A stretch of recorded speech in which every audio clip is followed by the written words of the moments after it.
Want to build a simple rod puppet like this? Well, in this tutorial, I'm going to take you step by step and show you exactly how to make one.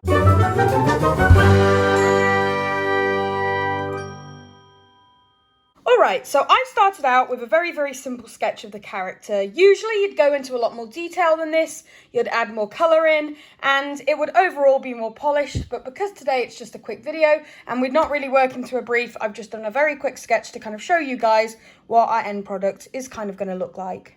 First of all, we're going to start off by making a pattern for the puppets. Now, there are a load of ways of doing this, but I find, especially if you're starting out, the best way of doing it is to put your hands open, as if you're about to move the mouth of a puppet, and trace around the edge. I then draw the basic shape around the hands that I've drawn. Then I add some darts where I want it to curve. Now, this bit is all trial and error. I also draw in where I want the mouth to go, and then I'm just going to cut it out. Remember to add some extra length to the arm. I would advise going up to your elbow. I then put a little bit of tape over the darts just to see how it all fits together. After adding, removing and changing the size of the darts, I end up with a shape that I am fairly happy with. So we're now going to take the tape back off and transfer it to fabric. I really like this moss green fleece and I think it would work amazing for an alien, so we're going to use this.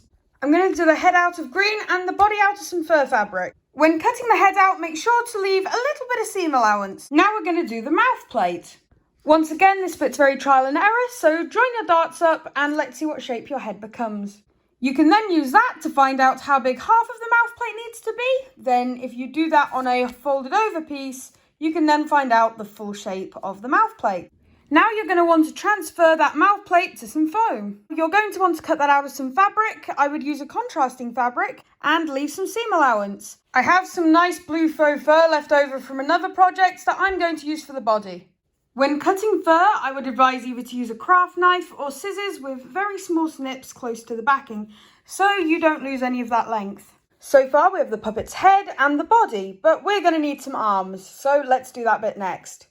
I'm going to start by drawing the hand on some paper, cut it out, and then transfer it to foam. You're going to want to cut 2 of these. There are 2 options for the arm. You can cut out a length of this type of foam, or you can use already made foam tube that is specifically made for the arms of puppets, and I recommend this because it bends a lot easier. Once you have the tube for the arm, you can just go ahead and glue it to the wrist. Arm rods onto the hands. In this build, all of the fabric will be doubled over except the pieces for the mouth plates. Ignoring the arm rods, now just cut around your hand and arm, leaving some seam allowance. Experimenting, I decided that I'm going to change the shape of the arm a little bit, as I feel this suits the alien character a little bit more than the other one did. You now have all of your main pieces cut out, glued and ready to sew. Remember to make sure you're using the right colour thread. I'm using white so you guys can see what I'm doing, but I do not recommend using it on a dark colour. Start by pinning and sewing the darts in the head. Next bit is optional, but if you've got the rest of the body in a different colour, like I've got fur, this is the time to connect those 2 pieces. If you're sewing with fur, I would recommend using a zigzag stitch. After you've done that, it's time to pin and sew. So sew the way from the bottom all the way up to the mouth. You also want to do the same from the other side to the other side of the mouth. Now you're going to want to sew your mouth plate in. Now sew the 2 plates together. Glue the foam plates into the mouth. You're going to want to turn your puppet inside out. You now have a puppet with a moving mouth. If you weren't doing arms, you could stop here and you'd have a working puppet. But let's get on with the arms. So first of all, we're obviously going to turn it inside out. You're now going to want to sew all around it, leaving a little gap for the arm rod and where you're going to insert the hands in the tube, and leaving a gap at the end because that's where you're going to attach it to the body. Now repeat that with the other hands and arm.